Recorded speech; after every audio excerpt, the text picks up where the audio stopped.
Welcome to another session on optical communication. In today's class, we are going to see unit number 5, optical networks.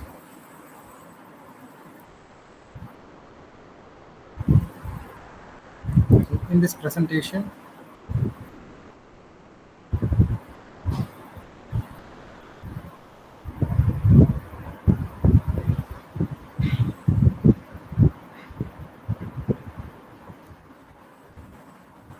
we'll start with the terminologies of the network.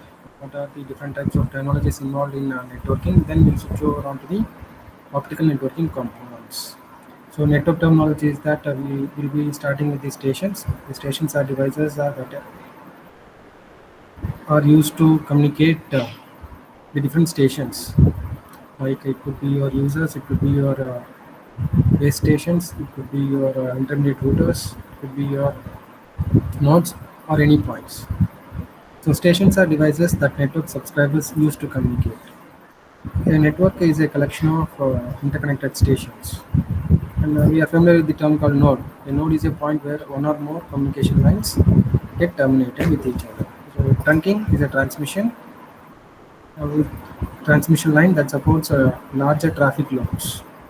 So the topology is shown in the diagram. You can see we have a stations or users. So they are connected to a network 1, so which consists of different nodes which are linked by trunks. So this is your trunks. So then they can be connected to a router, from the router to another router and to another network also, or it can be connected to another user or a station. So this is the structure. So the segments of a public network consists of three different mechanisms or three different categories. One is the local area networking, which you all are familiar, which we call it as, in short as LAN. So which connects users in a large room or work area, or within a department, a home or a building or an office or a factory or a group of buildings. So next is a campus networking that interconnects LAN with the localized area network. So second one is your metro network, which connects ranging from buildings located in several cities to another city and the metropolitan surroundings. So this is an example of a LAN and then a WAN and a MAN. So wide area network is connecting different cities, two or more cities. So an access encompasses that the connections that extend from central switching facility to individual businesses, organization and homes. So that you can see the example of wide area network. So next we have the MAN, which is metropolitan area networking, which interconnects different offices, two or more buildings inside a city or in an organization.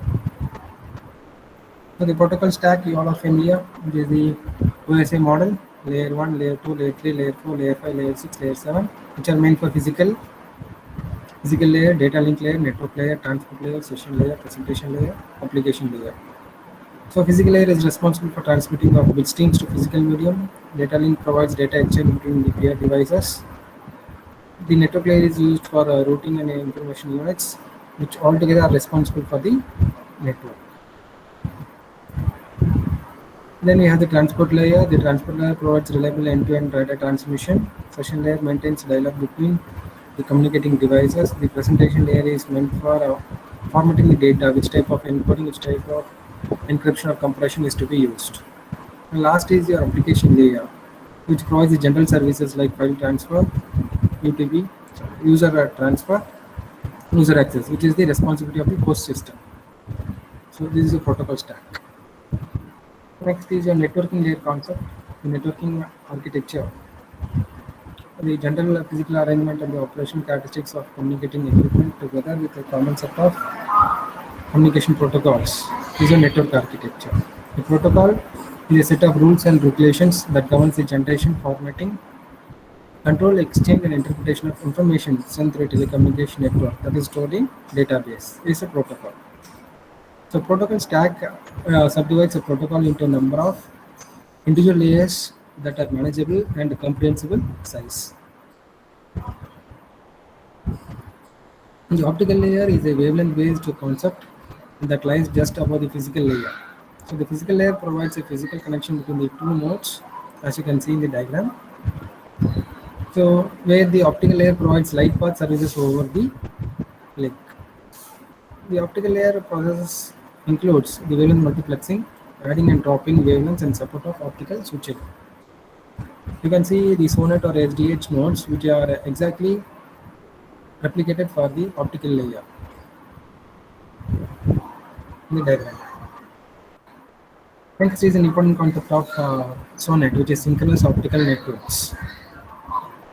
SONET is the TDM optical network shared and used in North America. So the SONET is called as SDH, synchronous digital hierarchy in rest of the world. So SONET is the basic physical layer standard.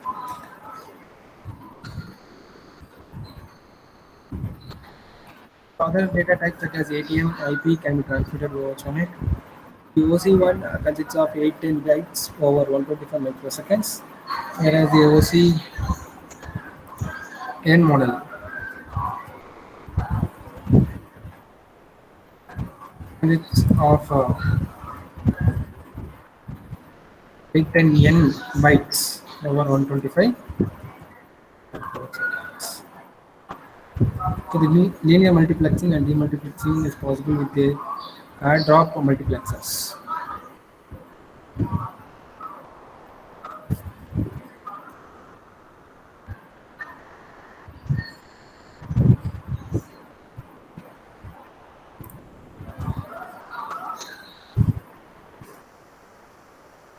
This is the format for SONET.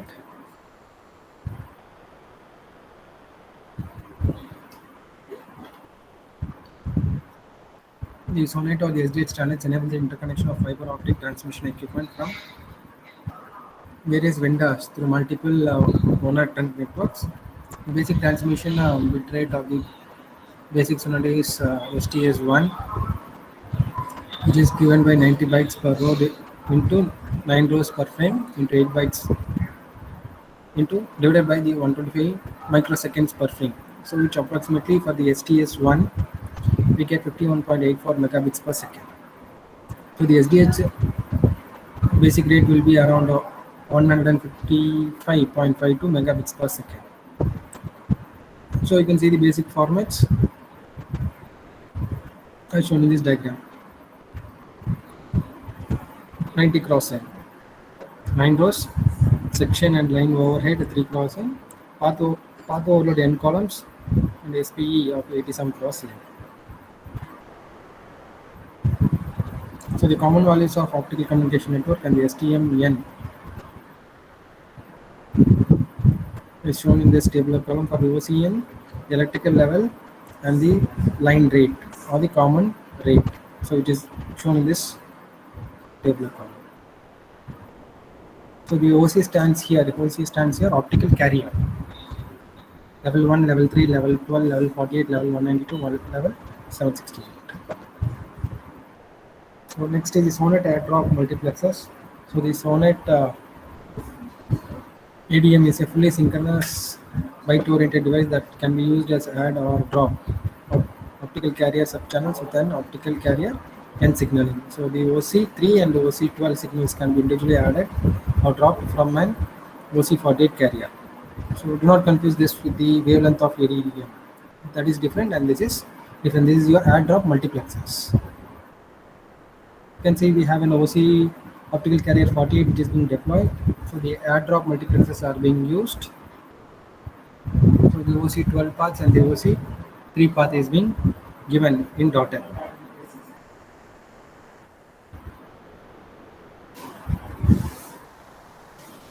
Next is the SONET and SDH that can be configured either as a ring or a mesh architecture. This is shown in this diagram. So you can have the SONET or SDH rings which are self-filling rings. As the traffic flowing along a certain path can be switched automatically to an alternate or a standby path. Failure or degradation of the link segment. So there are two popular SONET and SDH networks. One is the two-fiber unidirectional path switch ring, which we call as two-fiber UPSR, unidirectional path switch ring. Second is the two-fiber or four-fiber bidirectional line switch ring, which is BLSR.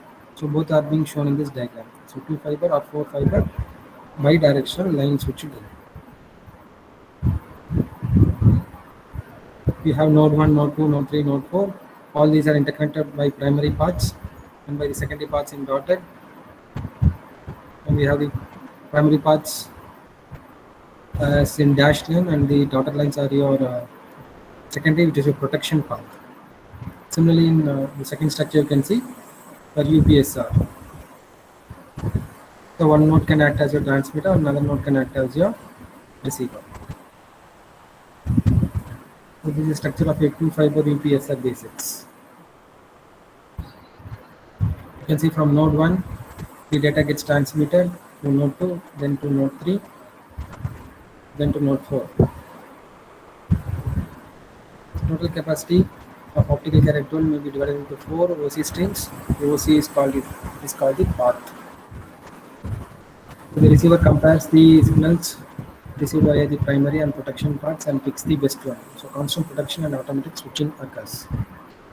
The BLSR recovery from failure modes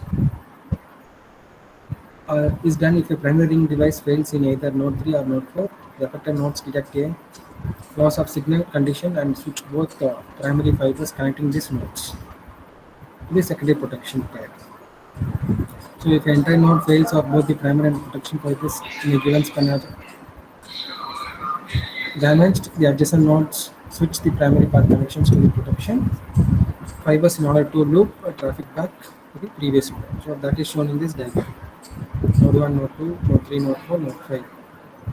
Primary 2-loop fiber and the 2-loop fiber protection loop, which is given. So then we have the protection switch, which is used to protect the transmission of your OCL, your optical carrier, the BLSR, bidirectional. So this is the diagram for 4-fiber BLSR basics. So they are all secondary fiber left for protection.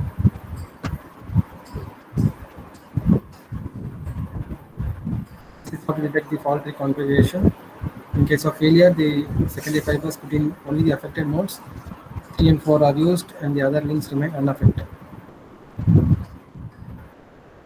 This is an example of a generic SONET network. So where different configurations, optical carrier 12 have been configured with optical carrier 48, optical carrier 3, and optical carrier 192. So if it is connected with 192, it becomes a large national backbone. So OC 48, which is connected with BLSR, becomes a citywide. So BLSR with OC 192 is for WAN. OC 48 can be given for MAN. OC 12 and OC 3 can be given for LAN, local area network. Next is the WDM concept, wavelength division multiplexing. So single fiber transmits multiple wavelengths over wavelength division multiplexing networking. One entire wavelength can be switched to a router. On this, it will add another dimension, the optical layer wavelength converters or cross connectors.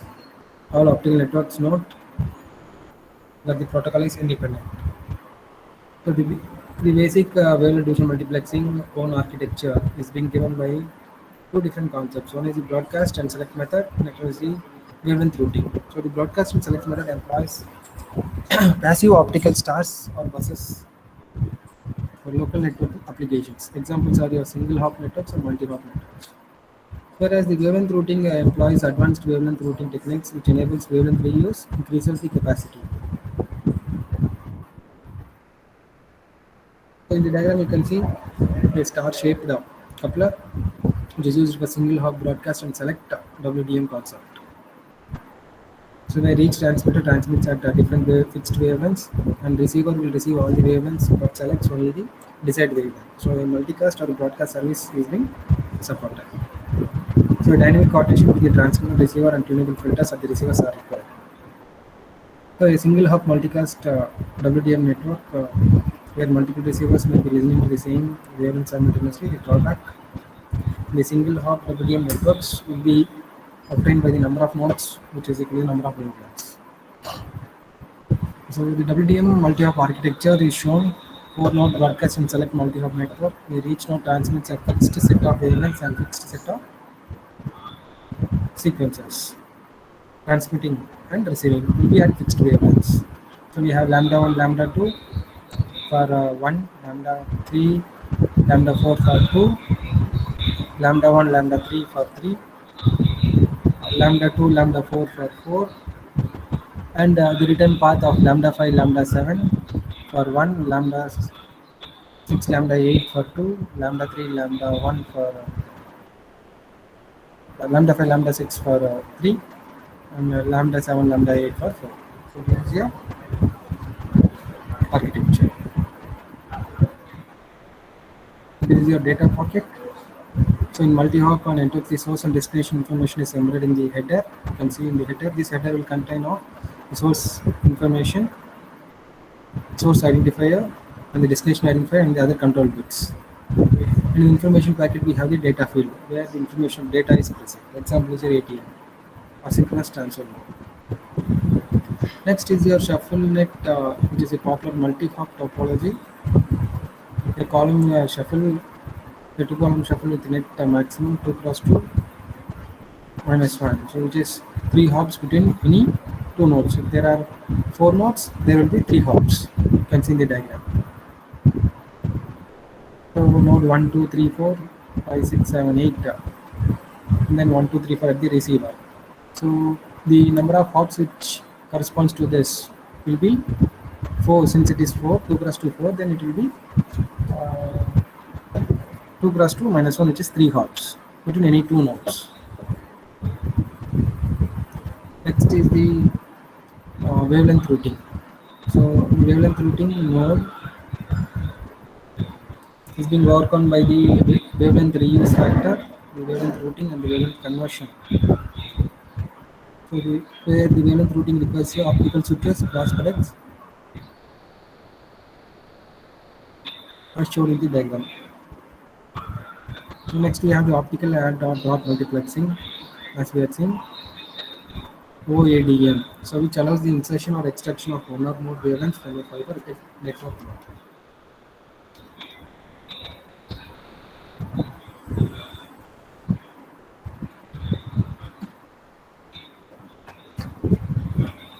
Most of the optical add-on drop multiplexers are constructed using WDM elements, such as a series of dielectric thin film filters, an AWG, a set of liquid crystal devices, or a series of fiber drag gratings used in conjunction with optical circulators.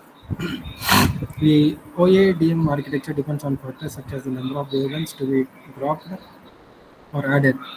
The OADM modularity for upgrading flexibility and groupings of wavelengths should be processed at the earliest. So the wavelength demultiplexing that is being deployed in optical ADM is shown in this diagram. The wavelength lambda 1, lambda 2 till lambda n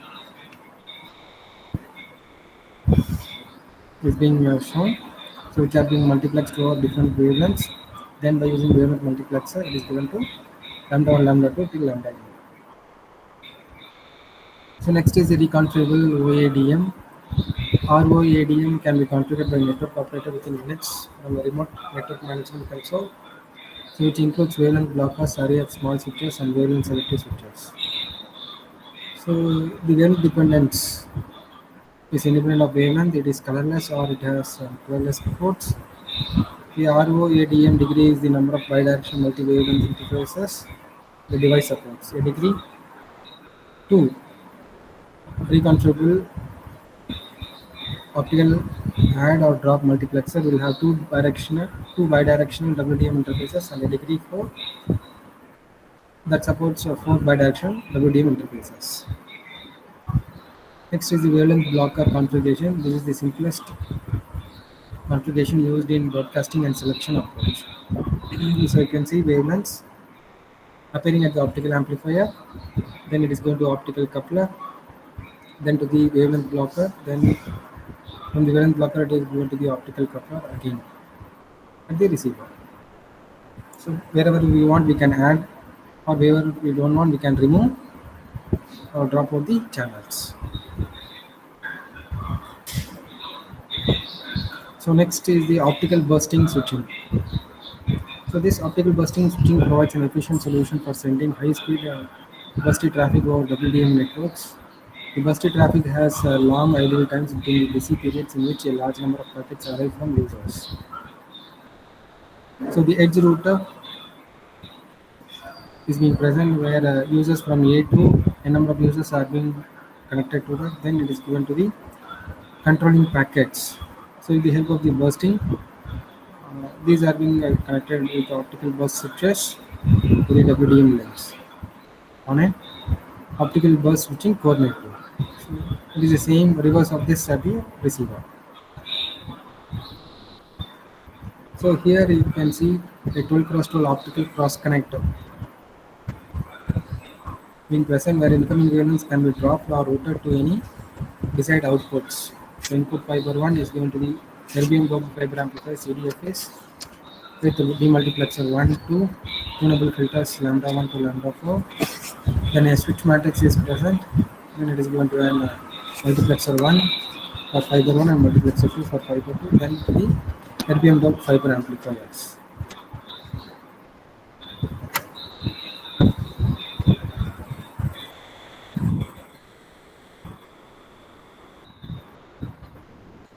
Optical cross connect in the optical domain, which can route high capacity wavelengths. This can switch matrix electronically, so the incoming wavelengths are routed.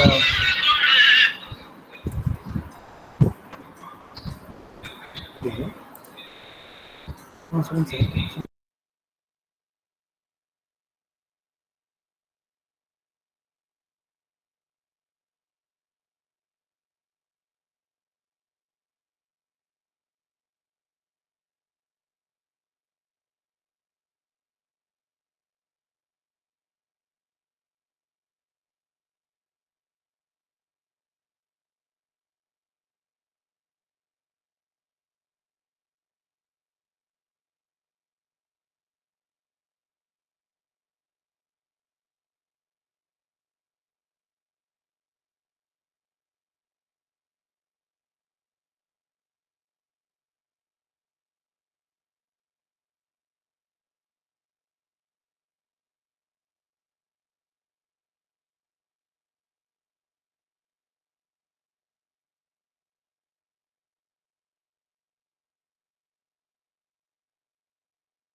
Sorry for the interruption. Had an important call, so I had to attend. So the optical cross connects, which works on the optical domain. This can route high capacity wavelengths. So that switches the matrices or the controlled electronically. It can be these switch matrix can be controlled electronically. So the incoming wavelengths are routed either to desired output ports,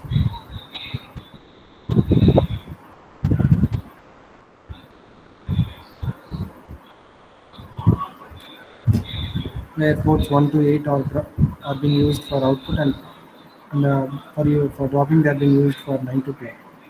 So the local wavelengths can be added. What will happen when the incoming fibers have the same wavelength? So nothing will happen. They will have a contention. So if the wavelengths are same, one one of them would be removed off. This is the example of an 4x4 optical cross connect. So a demultiplexer is being used at your transmitter, lambda 1, lambda 2. So they are being connected to an optical switch. So then they are being transmitted over uh, longer distances with the same wavelength, lambda 1, lambda 2, lambda. You can see there is an optical wavelength which is having the same, two wavelengths having the same. So in the optical contention of the wavelength can be done, so then it is going to be a multiplexer. We'll be using a conversion pattern. So IP over WDM concept is that Internet Protocol over WDM. So where early Internet Protocol networks had redundant management functions in each layer. So this layering method is not efficient for transmitting IP traffic. So an IP, so an WDM architecture using the MPLS, multi-protocol label switching. When you go for PG in multimedia communications, this multi-protocol label switching plays an important role, providing the efficient designation, routing, forwarding, and switching of traffic through the entire network.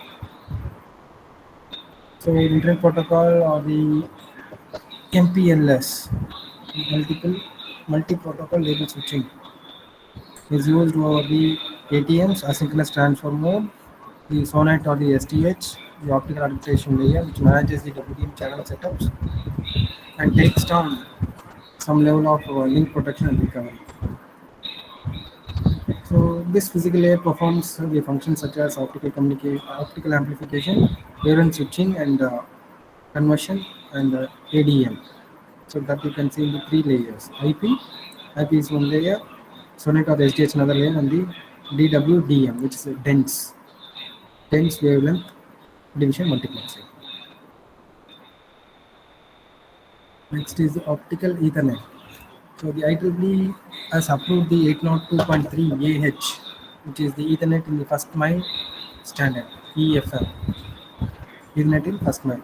So this first mile is the network infrastructure that connects businesses or residential subscribers to the core optical of a telecom carrier or a service provider. You can see a central office. Then it is connected to the homes SDUs. It is connected to the homes or office buildings through an local switches. It is connected to S- SDUs through the EPONs, passive optical networks on Ethernet. So these are the different types of optical networking that is available and that we have seen. So any queries you can type in chat box.